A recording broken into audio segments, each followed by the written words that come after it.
nome. Graças te damos por nos permitir estar Glória a Deus. Aleluia. Te peço, Eterno Criador, em nome de Jesus Cristo, Messias, que o Senhor possa estar no nosso meio aqui, através do teu Santo Espírito, nos concedendo a graça de ter o entendimento da tua Santa Palavra, de fazer frutificar a semente santa que habita em cada um de nós, para que possamos, em nome de Jesus Cristo, produzir os bons frutos da tua Santa Palavra, para poder edificar a vida de muitos. E que o que fosse criado aqui hoje, que a tua Santa Palavra, dentro dos nossos corações, possamos propagar nessas ruas massas, em nome de Jesus Cristo. E que a proteção e o livramento esteja por todos nós, nossos familiares e parentes, em nome de Jesus Cristo. Amém. Graças a Deus. Amém. A gente está fazendo mais um estudo aqui, trouxe mais um para os irmãos. Amém? Aí, eu pedi os irmãos para abrirem 1 João 2. Glória a Deus. Glória a Deus.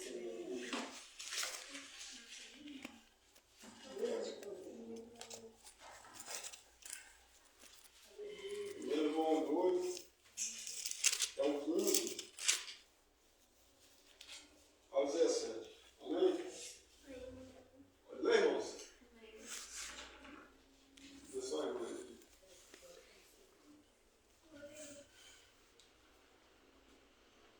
Glória a Deus. Amém? E a palavra de Deus diz assim para todos nós. Não ameis o mundo, nem o que nele existe. Se alguém ama o mundo, o amor do Pai não está nele. Pois tudo o que há no mundo, as paixões da carne, a cobiça dos olhos e a ostentação dos bens não provém do Pai, mas do mundo. Ora, o mundo passa, assim como a sua volúpia. Entretanto, aquele que faz a vontade de Deus permanece eternamente. Amém, irmão? Amém. Irmão, vamos prestar atenção em Pedro, vamos prestar atenção em Paulo. O Paulo, porque Paulo escreveu praticamente o Novo Testamento todo, né? Então, as cartas de Paulo, vamos olhar. Até hoje tem gente falando de Paulo nas congregações. Então, Paulo permanece eternamente no meio de nós e na glória. Por quê? Porque Paulo fez a vontade de Deus, ele negou a si próprio para fazer a vontade de Deus. Aí a palavra de Deus diz para nós que teve dois homens, eles não falam, muitos pregadores não citam o terceiro, que é a pedra fundamental, que é Jesus Cristo. Mas teve Enoque e Elias, que Deus tomou eles dessa terra. Amém? O estudo que a gente vai trazer hoje é o seguinte, que a gente tem que entender, primeiro fato, que o Senhor é o nosso pastor, Jesus Cristo, e que quem tem Jesus Cristo, ele não sente falta de nada. Isso é um fato. Outra coisa que a gente tem que entender é que não tem sequer um justo nessa terra, nesse presente século. Aí a pessoa passa, mas eu sou justificado pela graça e pelo... Sim, correto. Mas isso aí provém da graça de Deus, mas tem que ser acompanhado por obras. As pessoas falam assim, não, mas quais são essas obras? As boas obras. Aquele que não produz as boas obras, não adianta ele querer continuar a caminhada. Entendeu? Outra coisa que é um fato fundamental, a gente vai caminhando aqui no texto e vai entender, é o seguinte. Pode sentar, irmãos, que fica mais prático para a gente entender e pegar fácil. Aí o que acontece? Outro fato fundamental que nós vamos pegar aqui no texto aqui, é que quem está fazendo a vontade de Deus ali e negando esse mundo, entendendo que o Senhor Jesus Cristo é o pastor, ele não vai viver na correnteza desse mundo, fazendo as vontades, cumprindo, querendo, ostentar e obter as coisas que existem nessa terra. Porque Deus vai prover para ele as coisas, amém? Então vamos lá. O texto diz para nós lá em João, 1 João 2, 15, 17, fala assim, não ameis o mundo nem o que nele existe. O sistema mundial hoje apresenta para a gente muito luxo, muita fama, muito poder, muita riqueza. Apresenta para a gente um governante, no caso hoje o nosso presidente, que é a nossa autoridade máxima no Brasil. Cada país tem a sua. E as pessoas dessa terra, principalmente as congregações, estão pregando muito a respeito de política, pregando muito a respeito de coisas do mundo, pregando muito a respeito de que temos que ganhar, que temos que ter, que obter. Todo mundo está pregando essa prosperidade. Isso não é prosperidade. Isso aí é ganância, é orgulho. orgulho, é soberba, isso não provém de Deus. Amém? E aí ele vai falando assim, ó, que não ameis o mundo nem o que nele existe. Aí ele fala, se alguém ama o mundo, o amor do Pai não está nele. Pois tudo o que há no mundo, as paixões da carne, principalmente as paixões da carne, quantas pessoas hoje estão pegando, buscando entrar na academia, manter forma, um corpo bonito, e está esquecendo a palavra de Deus. Paulo falou que o exercício físico de nada vale se não exercer a fé também. Aí vem a cobiça dos olhos. O pecado começa através do olho. Aquilo que a gente olha e cobiça, né, a pouco vai para o coração. E do coração gera os crimes, os homicídios, gera o furto, gera o adultério, gera todas essas coisas. É através do que a gente vê. Então, se a gente não tiver a lei de Deus para meditar durante o dia e a noite, como foi dito aqui, não adianta. Amém? Outra coisa, ele vem falando aqui, ó. Aquele que faz a vontade de Deus permanece eternamente. Elias e Enoque já é eterno, porque foi tomado dessa terra. Jesus Cristo, nosso Salvador, é eterno, porque ele já não está mais nessa terra presente em carne e osso, mas em espírito ele habita entre nós. E hoje ele vive à destra do Pai. E hoje, quem dessa geração pode ser dito que vai ser justo pelo que ele pratica? Amém? Aí nós vamos aqui, ó. O que eu acabei de citar aqui, ó. Além do Senhor Jesus Cristo, Enoque e Elias foram os únicos que renunciaram a esse sistema mundial falido com suas paixões. Isso aqui já é falido. Não adianta você criar expectativa em governante, não adianta criar expectativa em presidente, não adianta criar expectativa em líder, não adianta criar expectativa em nada dessa terra, porque o próprio Jesus falou que isso aqui vai acabar. Ele falou que as paixões vão acabar, que tudo vai acabar, então não adianta. A gente não foi feito nesse plano físico, material aqui, a gente foi feito no plano eterno. Então, quem nas congregações hoje está pregando e orando para mudar o governo, para mudar a terra, a estrutura, para mudar as pessoas, ele está orando errado. Entendeu? Ele tem que orar para Jesus Cristo mudar, é o coração do homem, para o homem buscar Jesus. Porque Jesus não está sendo buscado hoje nessa geração que nós vivemos. Porque hoje o que está sendo buscado é interesse pessoal. Entendeu? É ostentação, é qualquer outra coisa, mas Jesus não está. Jesus está no seu lado, no nosso lado, mas não está nos nossos corações. Amém? Olha só, aí ele foi lá, né? Aí aqui, ó, para viver a vida de um escolhido. São cinco coisas que o cristão tem que ter. Ele tem que ser escolhido por Deus, separado, ele tem que ser servo, ele tem que entender que ele tem que servir para ele ser servido no final. Então ele tem que viver uma vida aqui de servidão, tanto a Deus como a sua semelhante. Ele tem que entender que ele tem que ser desprezado por esse mundo, para ele poder ser ovelha de pastor, do pastor que é Jesus Cristo. Ele tem que entender também que ele vai ser filho do eterno Criador. Então, para ele ser esse filho, então ele tem que renunciar às coisas. Aí começa, né? Eles viveram isso para anunciar o evangelho do reino dos céus. Irmãos, os homens hoje não estão anunciando o reino de Deus, eles estão anunciando o reino dos homens e as paixões e as coisas dessa terra. Não é falado mais do reino de Deus. Entendeu? Pode entrar em qualquer congregação hoje. Se você ouvir 1h30 de palavra, você pode ter certeza que ali vai falar de política, ali vai falar de dinheiro, ali vai falar de falcatrua, de qualquer outra coisa, mas não vai falar de Jesus nem do reino dos céus. Elias e Enoque anunciaram o reino de Deus para aquela geração. Eles falavam ali que Jesus Cristo é o autor e consumador da fé. Eles não conheciam Jesus Cristo, eles conheciam só Deus, o eterno Criador. Mas Jesus Cristo é Deus, então nós temos que anunciar Jesus. Mas aquela geração anunciou um Deus poderoso, anunciou salvação, anunciou redenção dos pecados, anunciou a limpeza exterior e interior. Não só mudar a roupa, vestimenta e o coração continuar sujo. Não adianta. Outra coisa, para anunciar o evangelho do reino dos céus, não o evangelho dos homens, com a esperança de um sistema mundial melhor e governantes melhores. Hoje em dia você pode ver, eu não estou batendo em placa de igreja, eu não estou batendo em pregador, porque a palavra de Deus fala que nós não devemos julgar o profeta, mas sim a profecia. E olha as profecias que estão sendo pregadas hoje. É só coisa que vai melhorar e vai mudar, dando expectativa para o homem encher a congregação para ir para o inferno, não para o céu. Porque não adianta uma casa cheia e não ter salvação. Porque a palavra de Deus fala que é melhor você estar numa casa onde há luto do que na casa onde há festa. Porque aonde há luto, você sabe qual é o fim de todas as coisas. melhor você ouvir esse evangelho aqui que te repreende, corrige, te exorta, te dá uma expectativa de salvação, de vida eterna ao lado de Jesus, do que viver o evangelho do mundo. Porque o próprio Jesus falou que enquanto esse evangelho do reino não fosse pregado, ele não ia voltar. O evangelho do reino não está sendo pregado, então não adianta. Uns pregam por ganância, igual o Paulo falou, outros por dinheiro, né? Outros por vaidade, outros por qualquer outra coisa, mas pela a vitória em Cristo e a volta e a salvação, ninguém quer pregar. Amém? Aqui, ó. Porque a própria palavra de vida eterna diz: não ameis o mundo nem o que nele há. A própria palavra, não sou eu que estou falando, não, irmãos. Aqui, se pegar a Bíblia diz isso do início ao fim, que nada aqui presta, que nada aqui é eterno. O próprio Salomão falou assim que tudo isso aqui é vaidade. Nós temos as vaidades das vaidades. É quando você cria expectativa uma vez, cria duas e continua criando e nunca dá certo. Aí uma vez dá certo, mas daqui a pouco dá errado de novo. Porque são vaidades da vaidade. Tudo que você faz, você olha para o espelho e fala: não, vou montar uma pessoa que eu não sou. Porque Deus não te fez aquilo ali.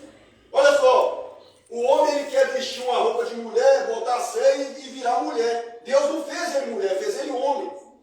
A mulher quer vestir uma roupa de homem e quer ficar ostentando o que ela não é. Deus não fez ela homem. Entende? Então, tipo assim, isso aí não é pregado. Porque as pessoas têm medo de ir preso, de ser massacrado, de perder a vida, mas o essencial do evangelho é esse, é não ter medo. Irmãos, eu passo perseguição o dia inteiro lá na loja onde eu trabalho, o dia inteiro de pessoas que se ofendem pelo que eu vivo ali, porque eu quero anunciar as boas novas, o evangelho do reino de Deus. Então eu sou perseguido. E essas pessoas, a maioria das que estão me perseguindo ali, é espírita, é católico, macumbeiro, pessoas, lésbica, é um travesti, mas porque eles não querem ouvir a verdade. Essa verdade que liberta. E se a gente for preso por isso, Jesus Cristo nos justifica. Se nós formos presos para anunciar essa verdade, Jesus Cristo nos justifica. Não adianta criar expectativa nesse sistema, nesse mundo. Você fala assim: ah, não, mas é errado eu trabalhar com dinheiro. Não é errado, porque ele falou que vai comer, você vai viver do suor do rosto. Então você vai comer, vai alimentar através do seu trabalho. Você não vai se alimentar através do trabalho do seu semelhante. Só que, se você negar e omitir essa parte aqui, você já está pecando. Então, Elias e Enoque não omitiram, foram até o fim. Elias, perseguido por Jezabel e Acabe. Olha só o extremo que aquele homem chegou. Deus viu nele coisa que ele não vê na gente. Porque se ele vesse em nós, nós já não estávamos aqui mais. Então, ele tomou para ele aqueles homens. Enoque, então me fala, tem justo nessa terra? Aí você fala assim: ah, mas a graça me justifica. Quem nessa terra conhece e enxerga a graça de Deus? Porque a graça de Deus nós vamos chegar lá. Aqui, ó. Não ameis o mundo nele há, né? Aí vamos lá para o Salmos 23. Vamos lá para o Salmo 23? Amém? Amém. Aí, tá vendo aí? Eu ouvi um glória a Deus, tá vendo? A mensagem é forte. O povo levantava e ia embora. Aí a senhora dá glória a Deus, tá vendo? É nessa geração você não vê glória a Deus pela mensagem.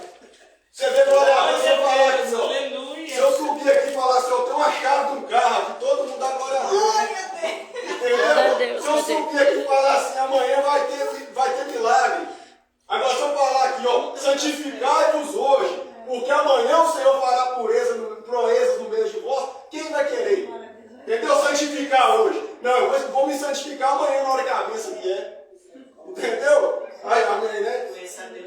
Então, pois é. Aí aqui, ó. Ele fala assim, ó. Alguém pode ler pra gente, porque a minha versão aqui é diferente. O Senhor é meu pastor, nada me faltará. Deitar-me faz em verdes pastos, guia-me somente às áreas tranquilas, refrigera minha alma, guia-me pela vereda da justiça por amor do seu nome. Ainda que eu andasse pelo vale da sombra e da morte, não temeria mal algum, porque tu estás comigo. A tua vara e teu cajado me consolam. Prepara uma mesa perante mim, na presença dos meus inimigos. Unja minha cabeça com óleo e meu cálice transborda. Certamente que a bondade e a misericórdia me seguirão todos os dias da minha vida e habitarei na casa do Senhor por anos. Amém? Olha só para vocês verem, ó.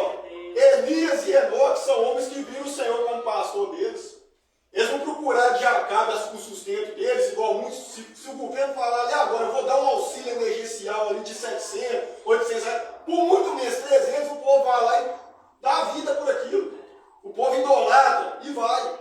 O povo acorda 3 horas da manhã para ficar numa fila para receber. Agora, se falar assim que Jesus Cristo mandou preparar, ninguém quer. Dorme até tarde, não quer saber. E aí, Elias e Enoque, eles escolheram esse Jesus, escolheram esse Deus, escolheram a provisão desse Deus. Aí a palavra fala assim, o Senhor é meu pastor e nada me faltará. Olha só que milagre. Elias ali tinha água do ribeiro para ele tomar, e os corvos, né, um animal imundo, trazia carne no bico. Imagina só, um Deus poderoso de mover um animal, colocar uma carne no bico e trazer para sustentar uma pessoa, e ele com a fome não comer a carne. E trazer para aquela pessoa ali, porque aquela pessoa vivia para Deus. Ela negou esse mundo, negou o sistema daquela época e viveu para Deus. Então ela fazia a vontade de Deus. Então o Senhor era o pastor dela e nada faltava. Aí você me fala assim, não, mas poxa vida, e agora? E a parte da proteção? O cara dentro de uma caverna escondido, com depressão, mas Deus protegendo ele dos inimigos dele. Quantos profetas morreram naquela época? Elias estava vivo. Outra coisa sobrenatural, que Deus viu mesmo uma coisa sobrenatural. O segredo é esse, irmão. Quem aqui está disposto para morrer por alguém? Quem aqui está disposto para morrer por Deus? Entende? Quem aqui está disposto a entregar sua vida pelo Evangelho? Elias e Enoque fizeram isso, porque aquela geração era perversa igual a de hoje. E eles não tiveram medo. Por muito menos que Elias escondeu um tempo, ele foi lá e voltou de novo a pregar o Evangelho. Porque hoje em dia, basta uma coisinha, a pessoa esconde dentro do quarto, não quer mais anunciar as boas novas. Basta ela ver uma coisa na rede social, não quer saber mais de Deus. Basta ser influenciado um pouquinho por uma amizade corrupta, que ela larga o Evangelho. Entendeu? E esse Evangelho, se a gente negar, a gente está negando o próprio Deus. Da nossa boca tem que sair isso, é o Evangelho de Deus. E aqueles homens pregavam o Evangelho, Deus provia para eles o sustento, a proteção, o livramento, e o fundamental, Deus tomou eles da terra. Deus tirou aqueles homens do meio de nós. Vai saber onde que aqueles homens estão. Eu tenho certeza absoluta que eles não estão no inferno. Porque, sinceramente, o inferno, pela palavra de Deus, é para os mentirosos, ou uma geração nossa igual a nossa, mente muito. É para os avarentos, é para os adúlteros. A geração igual a nossa é o que mais tem. Aquela geração de Sodoma e Gomorra, Deus por muito pouco tacou fogo. Aí você fala assim, por que Deus não taca fogo nessa geração hoje? Sinceramente, tem uma graça sobre nós, sim. Deus não taca fogo numa geração igual essa. Deus está permitindo ainda a pessoa se arrepender. Naquela época, o povo também tinha a graça de Deus sobre a vida deles, só que aquele povo daquela época, eles abusaram um pouquinho. Entende? Aí você me fala assim, de hoje não abusa. Não, abusa sim, só que Jesus Cristo veio e morreu. Aí eu vou falar a graça, né? Irmãos, continuando aqui, ó, não ameis o mundo nem o que nele há. Escolheram confiar somente em Jesus Cristo, o único Messias. Ele confiar só em Jesus Cristo. Não criaram expectativa nesse sistema falido. Desde que começou a estar no maligno, depois da queda, lá no jardim. Em seus líderes, reis e governantes. Nem nas ostentações da carne e da vida terrena. Mas se dedicaram a viver da fé, crendo que o Senhor é o pastor. É o que a irmã leu. Só quem vive dessa forma, crendo que o Senhor é o pastor da vida dele, ele crê. Ô irmãos, está na bênção? Pode continuar? Amém. Então, Glória a Deus. então, aqui ó. Amém. Aqui ó. Outra coisa, né? Mas não está entendendo, Vitor. Oi? Tá dando para entender não? Eu estou entendendo, sim. Era mais difícil de pegar. Tá difícil? Não, mas eu estou pegando, viu? Tá difícil? Não, é ela. Ah, tá. Não, mas eu estou entendendo tudo. Tá, então aqui ó. Não agradando o mundo nem o sistema, mas sendo pregoeiros da justiça e do evangelho do reino. Até o momento em que o Senhor os tomou dessa dimensão terrestre, tá vendo? Os caras pregou até o dia que Deus tomou eles. Enoque foi o pregoeiro da justiça. Aquela geração ali estava corrompida. Enoque anunciou as boas novas. Ele falou assim que ia vir um depois dele, Noé. E que Noé ia construir e preparar aquela arca. Por quê? O tempo que Matusalém viveu, filho de Enoque, foi o tempo que Deus permitiu para aquele povo arrepender dos pecados. 900 e tantos anos. Então, tipo assim, aquele tempo ali foi o tempo que Deus deu. Foi o tempo que Enoque pregou. Foi o tempo que o rapaz nasceu. Porque a palavra de Deus fala que Enoque teve filhos e filhas. Até que ele gerou Matusalém.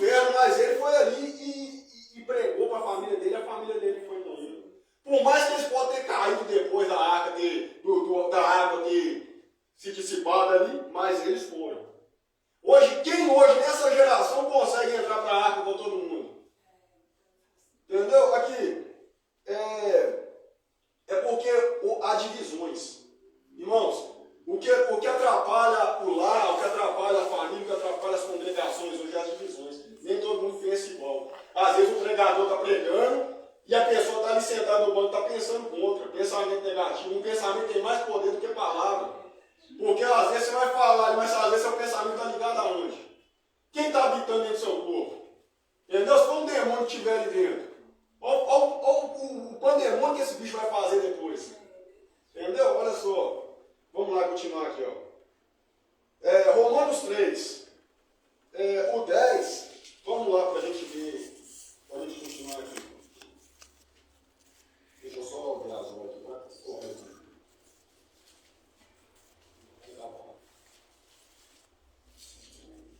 Pode ler? Para a gente entrar para ler. Quer logo ler, irmão? Como está escrito, não há nenhum justo, nem ao menos um. Isso aqui é Paulo falando, já naquela geração, existe depois de Jesus Cristo. Então não havia um justo ali. Não há uma só pessoa que entenda, que entende esse evangelho aqui. Nós vamos ser pregados, foi pregado lá atrás. Ninguém que de fato busca a Deus. Irmãos, buscar a Deus é muito além do que ler Bíblia, do que orar e jejuar. Buscar a Deus é entregar o coração dele por inteiro. Essa geração nossa está difícil. E eu não estou falando da geração em si, me colocando como melhor, não. Todos nós. Todos nós, não é só a geração, não. Eu também estou incluído. Entendeu? Isso. Todos se desviaram. Tornaram-se juntamente inúteis. Não há ninguém que pratique o bem. E é verdade. Eu prefiro, se o bicho pegar, eu prefiro que minha vida esteja na melhor e depois a sua. Não é assim? É a política nossa, né? Primeiro é eu melhoro do meu lado, depois o seu, não é assim? E hoje está vivendo assim. Não existe uma só pessoa. Suas gargantas são como túmulo aberto, sepulcro caiado. Tipo assim, fala de Deus, né? Fala de Deus, não, fala só de coisa ruim. Eu nunca vi um pregador subir no altar para pregar o evangelho. Eu vejo para falar de linha direta, de balanço geral, falar de fantástico, falar da política. É um sepulcro caiado. Cadê Deus? Cadê Jesus? A geração está terrível. O cara sobe lá e ele fala só de coisa que não tem nada a ver com o evangelho. O evangelho é que limpa, a palavra de Deus é que limpa. Ela que mostra os nossos erros, né? O político está errado. Ele vai mudar porque eu estou falando dele na congregação? Agora se eu dobrar meu joelho no chão, ele pode mudar. Amém? Suas gargantas são como túmulo aberto. Usam suas línguas para ludibriar, é para enganar. Entendeu? Para enganar e para zombar e escarnecer desse evangelho que nós estamos pregando aqui. Eles usam a língua deles para fazer só coisa errada. Entendeu? Para se colocar com os melhores. Isso é igual que as pessoas que sentam no boteco para escarnecer do outro. Ele primeiro ele põe a cara dele ali como ele é o bom. Depois ele vai lá e conta mentira. Entendeu? Aqui, ó. Enquanto deixado dos seus lábios está o veneno da serpente. Olha só que interessante. Irmãos, que não ocorre isso aqui. Mas se uma pessoa chegar aqui caída e precisar da ajuda, os irmãos ajudam. Levanta, pela graça de Deus e pelo evangelho da graça, da misericórdia. A pessoa um dia ergueu e começou a ficar bem. Ela entendeu que ela tem que sair daqui para anunciar as boas novas em outro lugar. Aí começa a sair maldição da boca. Começa a sair maldição da boca. Começa a sair o que não presta. Começa a falar que ele está desigrejado, que ele está desvirtuando. Começa a mudar tudo. Mas não pode ser assim. A gente tem que dar força e suporte para aquela pessoa, porque ela está tendo coragem de ir fazer o que muitos não fazem. Entendeu? Ela está tendo a coragem de igual a Elias e Enoque. E se ela for morta, se ela morrer, é porque Deus quis. Agora, muitas das vezes, ela não é morta porque o Deus tomou ela. É porque falta oração para revestir a vida dela. Os irmãos esquecem dela, eles abandonam. Eles não querem saber para ela, ele não é mais ovelha do rebanho. Ele é um renegado, não é assim que é o evangelho, não. O evangelho não é assim, não. O evangelho é um evangelho de amor, de renúncia. É voltar para cá, né? Sim, porque essa pessoa que saiu, ele vai trazer mais. Ele não saiu porque ele está querendo sair e desligar da congregação. Ele está saindo porque ele quer fazer a vontade de Deus. Porque Deus coloca no seu coração a vontade de abrir um ministério. É Deus que coloca no seu coração a vontade de pregar a palavra. É Deus que coloca no seu coração a vontade de louvar aqui na frente. Não é o diabo não, senhor.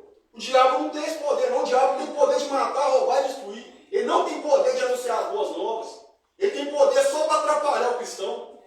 Entendeu? Aqui, ó. Suas bocas estão cheias de maldição e amargura. Essas pessoas. Seus pés são para derramar sangue. Irmãos, o que mais atrapalha o ser humano é alguém com rancor dele. É alguém com ódio dele, porque essa pessoa vai proferir maldição contra a vida dele, ela vai falar com pessoas que às vezes é até inimigo dela, e vai começar a aumentar. E aí por isso que a palavra de Deus fala isso, que não tem sequer um justo na terra, porque a nossa boca é o sepulcro caiado. Aqui ó, seus pés são rápidos para derramar sangue, os seus passos são marcados por destruição e miséria. Irmãos, a nossa situação hoje é uma situação miserável em Cristo, porque nós estamos tendo expectativa nas coisas do mundo. E a palavra de Deus fala que se a sua expectativa, a sua convicção de vida estiver somente nesse presente século, você é mais miserável de todos os homens. Então nós temos que esperançar em Deus. Temos que buscar em Deus as nossas expectativas, o nosso suprir. Às vezes a mágoa é tanta que você não tem coragem de dobrar o joelho no chão e falar com Deus. Derramar sobre ele as suas ansiedades. Aí você vai derramar sobre uma pessoa que está com problema com outra. E aí aquela pessoa vai entrar no meio da bagunça e vai virar mais. Entendeu? Porque é palavras jogadas ao vento que vão prosperar e não vai voltar vazia. Daí a pouco acontece homicídio, acontece furto, acontece qualquer outra coisa por causa de palavras jogadas ao vento, em vez de jogar os pés de Deus na cruz. Nós temos que dobrar o joelho no chão e orar. Às vezes, uma oração, o Espírito de Deus vai te interceder por você, porque é Ele que nos instrui a orar da forma correta. Amém? Olha só aqui. Isso naquela época já notava a falta de devoção e temor a Deus. Continuando o texto, né? E não conhece o caminho da paz. Consideram que é inútil temer a Deus. O temor a Deus é o princípio da sabedoria. Um homem que poder anunciar o Evangelho tem que temer a Deus primeiro. Não adianta você ir anunciar o Evangelho sem temer a Deus. Não adianta você querer fazer nada para Deus sem temor. Primeira coisa que você tem que ter é temer a Deus. E para temer a Deus, olha o salmista Davi. Ele pecou, mas ele tinha temor de Deus, porque ele na mesma hora ele ia lá e arrependia. Isso é temor de Deus.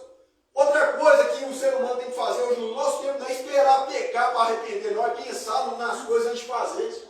A nossa geração tem que pensar antes, porque a gente tem Jesus. Porque o próprio Jesus falou que naquele dia do juízo, o julgamento para Sodoma e Gomorra vai ser mais leve do que para nós, porque nós conhecemos a Cristo. Entendeu? Então, temos que entender isso. Amém? Vamos caminhar aqui para a gente acabar com o negócio de Jesus.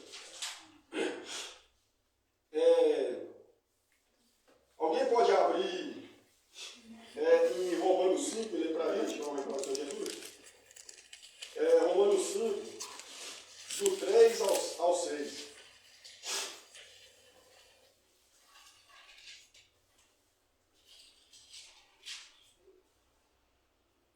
Não somente isso, mas também nos gloriamos nas tribulações, sabendo que a tribulação produz a paciência, e a paciência, experiência, e a experiência, esperança, e a esperança não traz confusão, porquanto o amor de Deus está derramado em nossos corações pelo Espírito Santo, que nos foi dado. Porque Cristo, estando nós ainda fracos, morreu ao seu tempo pelos ímpios. Amém? Isso é a graça de Deus. A gente estava lá no pecado, a gente já não era mais nada para Deus, porque se continuasse daquele jeito ali, era Deus tacar fogo em tudo. Jesus veio e morreu por nós. Aí você me fala assim, ó, os três que eu citei. Jesus Cristo veio e fez o que eu falei com os irmãos, que alguém teve coragem de dar a vida por alguém? Jesus teve.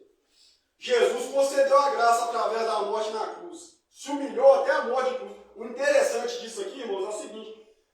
A parte da humildade não é você ser bobo, não é você fazer as pessoas de bobo, não. A parte da humildade é o seguinte, você entender a hora de parar. Entender a hora de retroceder um pouquinho e parar de afrontar. É a hora de você entender assim, que você tem que dar um tempo. Isso é humildade. Jesus Cristo era humilde, porque ele sabia. Quando os fariseus vinham perseguir ele para poder matar, ele sabia a hora de parar. Ele estava pregando o evangelho. Não estava agradando, não era a hora dele entregar a vida dele, então ele parava. Se for a hora, o próprio Deus fala, então continua pregando, porque eu vou sustentar, eu vou fazer. Se não for, o próprio Deus fala, para, recua um pouquinho. Dá um tempo. O próprio Deus instrui a gente através do Espírito, que ele fala com a gente. Entendeu? Então, irmãos, Salmos, o 23, a gente tem que ser totalmente dependente de Deus. Salmo 23, né? Que aí ele vai ser realmente o nosso pastor. Romanos 1, o 16 e 17 fala assim, ó. Porquanto, não me envergonho do Evangelho, porque é o poder de Deus para a salvação de todo aquele que nele crê. Primeiro o judeu e assim com o grego, e com nós gentios. Né?